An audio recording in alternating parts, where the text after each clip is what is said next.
Hi, I'm Lauren Sapala. I'm the author of the INFJ Revolution, and I'm teaching a new live class this August. It's called AWAKEN, and it's a class designed specifically for empaths and highly intuitive people.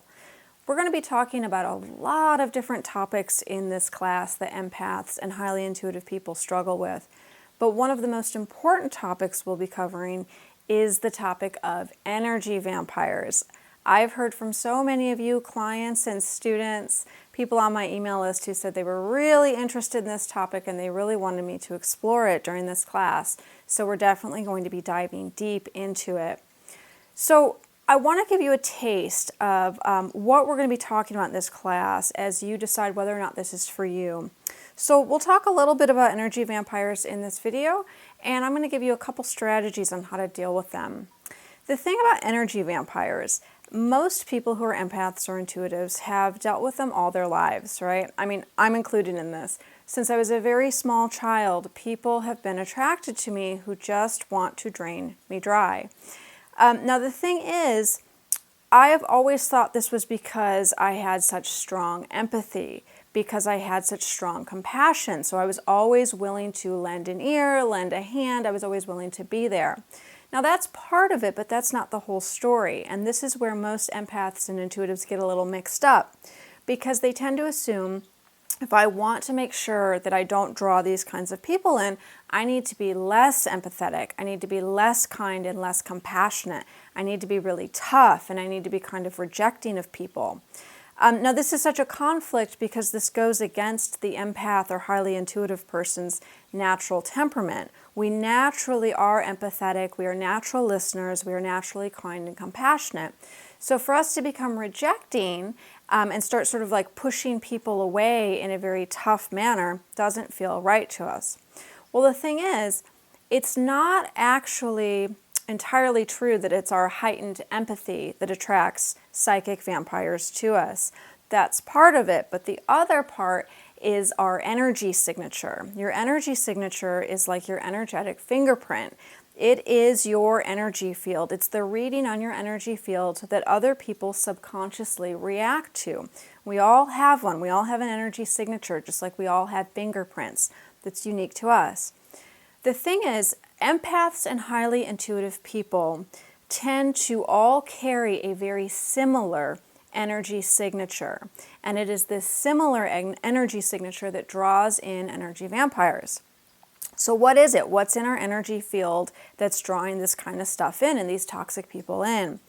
Well, simply put, it's guilt. Most empaths and highly intuitive people tend to have a really strong guilt charge in their energy field.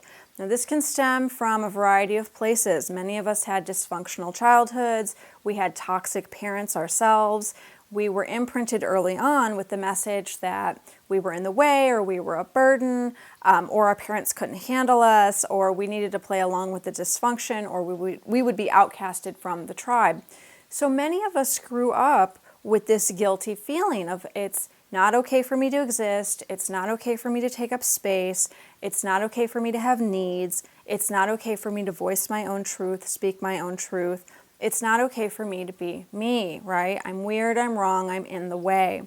So we carry this energy charge of guilt, and energy vampires really pick up on it. They read your sort of unspoken body language, right? If you have stooped shoulders or you're very soft-spoken, you have a lot of hesitancy while speaking, you're obviously introverted or shy or feel uncomfortable around people or have some social anxiety going on, they will definitely pick up on that kind of stuff. But what really comes into play is when the energy vampire gets to know you and they start testing you, right? Every energy vampire tests out their victims first to make sure they're going to be a good victim.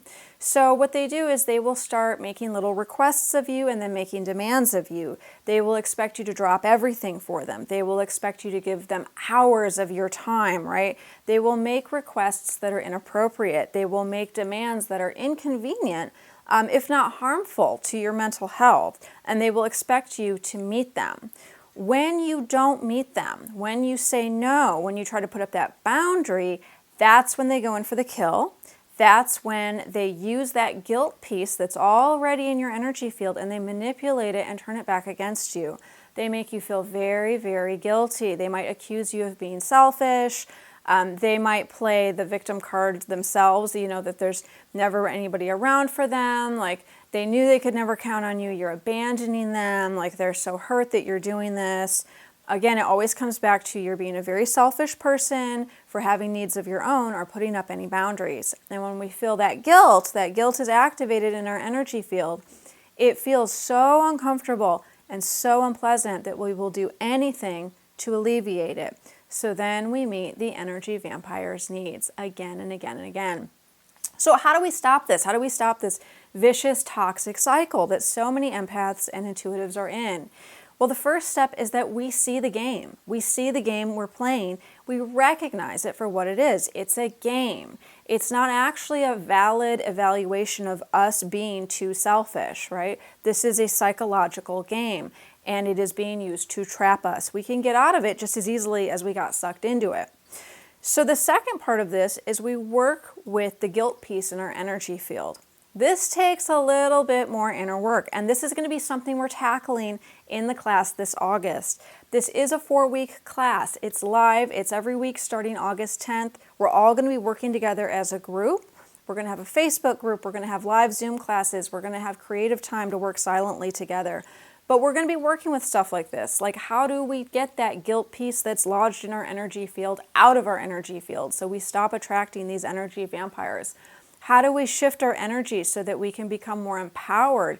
We feel like we can go out in crowds to the party, over to a friend's house. We can trust in our relationships. We can have more confidence in ourselves in our interactions with other people and not always feel so drained and so tired and so taken advantage of for our empathic and intuitive abilities and nature.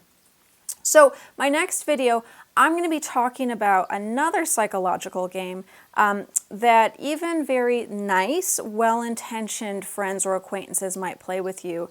A lot of times we may have gotten all the energy vampires out of our lives, but then there's still that friend who we know they don't mean to hurt us, we know they mean well and they have a good heart, but they're still sucking us dry and we don't quite know what to do about it. So that's what I'm going to be talking about in the next video. In between now and then, if you have questions about the class, if you want to know how long it is, what times of day it's going to be, what day of the week, the pricing, any details, please email me, writecitysf@gmail.com, or contact me through the contact form on my website. You can find it in the comments below. Sign up for my newsletter for all the updates and announcement on this class and the next video in the series. I'll see you then for the next video. Thanks so much, guys.